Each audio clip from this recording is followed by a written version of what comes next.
Bienvenue sur la chaîne Master Pro Business. Ici, nous vous présentons des livres très importants pour le développement personnel et professionnel, des séries de formations et des tonnes de business. Alors, si vous êtes nouveau sur la chaîne, n'oubliez pas de vous abonner et d'activer la cloche de notification pour ne rater aucune de nos prochaines vidéos. Salut les amis, bienvenue sur la chaîne Master Pro Business. Aujourd'hui, nous allons parler de l'actif et le passif en comptabilité. Qu'est-ce que l'actif et le passif?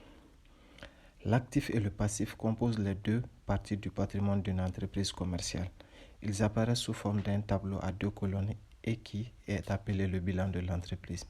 Ce bilan représente la situation financière de l'entreprise à une date donnée. Le total de chacune des colonnes doit être strictement égal à la fin de l'exercice comptable, ce qui se déroule généralement sur une année. L'actif en comptabilité. L'actif est tout ce que possède l'entreprise. Il est composé des éléments identifiables tels que le stock, les disponibilités en caisse ou trésorerie, les créances clients, mobilier de bureau, etc. Ces éléments sont utilisés par l'entreprise pour les besoins de son activité avec une valeur positive pour l'entité concernée. Les composantes de l'actif. Dans le bilan comptable, l'actif se situe sur la partie gauche du tableau et est composé généralement de trois rubriques essentielles. Rubrique 1.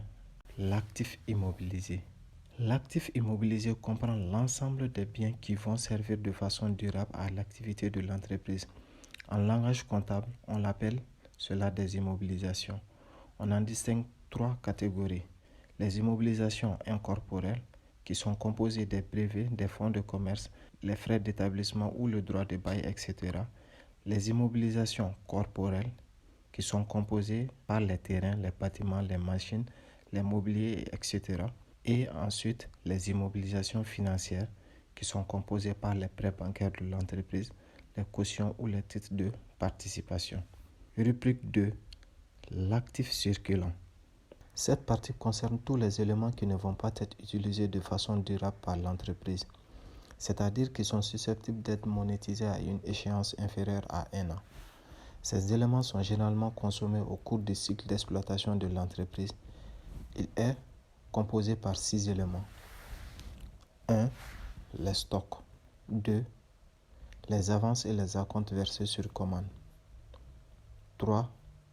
Les créances. 4. Les valeurs mobilières de placement. 5.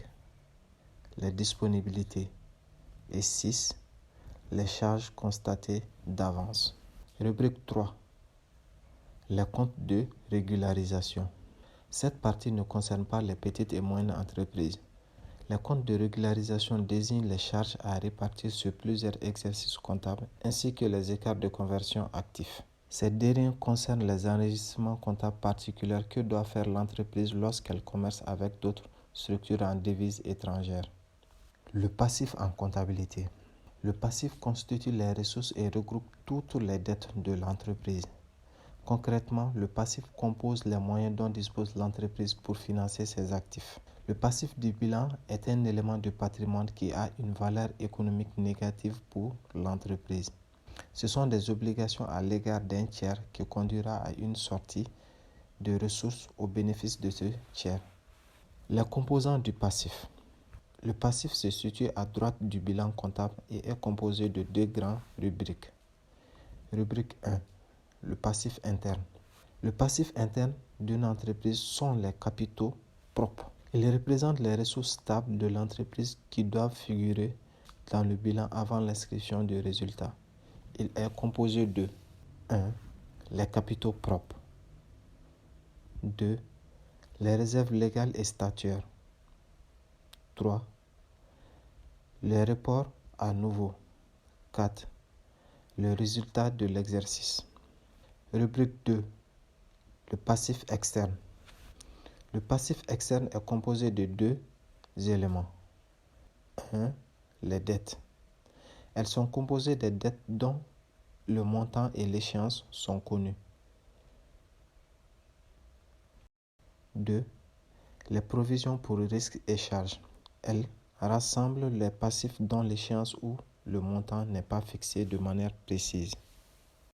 Les provisions pour risques couvrent les risques liés à l'activité de l'entreprise. Exemple, provision pour des litiges avec des clients ou des fournisseurs.